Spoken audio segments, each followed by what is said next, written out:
Une scène désolante se répète devant les boulangeries de Tunisie. Des files d'attente s'étirent dans les rues. Étals de boulangeries vides, des citoyens anxieux attendant leur tour pour acheter du pain.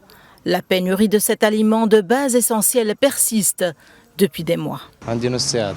J'ai une demi-heure ou plus que je suis planté ici à la recherche du pain. D'ailleurs, le boulanger a servi seulement 5 personnes. Voilà, il n'y a rien à faire, il faut attendre. C'est une souffrance quotidienne. Elle commence dès les premières heures du matin jusqu'à midi. Après 13 heures, vous ne trouverez plus du pain. La production reste insuffisante. C'est pour cela que nous avons décidé de ne pas dépasser les 5 baguettes par personne pour pouvoir suffire tout le monde. 5 baguettes, c'est trop peu. 5 baguettes par jour pour toute une famille, ce n'est pas assez.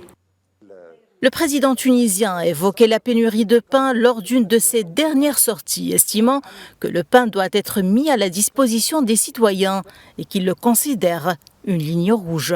Plus facile à dire qu'à faire, selon des experts. Aujourd'hui, le message qui nous arrive du sommet de l'État, du président de la République, c'est que le pain est une ligne rouge. C'est une ligne à ne pas dépasser et que le pain la baguette doit rester à 190 millim pour tous les citoyens. Ce qui se passe, c'est que normalement, cette baguette qui est subventionnée par l'État, quand on regarde les chiffres, on voit que les chiffres de la subvention entre 2022 et 2023 ont baissé de 90%. Ce que dépense l'État pour la compensation, pour les subventions du pain, ont baissé de 90% entre le premier trimestre de 2022 et le premier trimestre de 2023.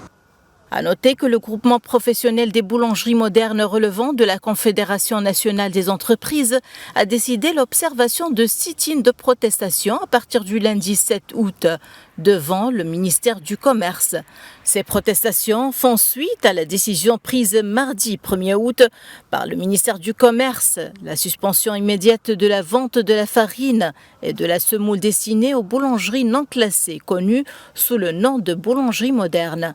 Le groupement déplore à cet effet cette mesure qui risque d'avoir des répercussions néfastes sur l'ensemble des travailleurs dans ce secteur.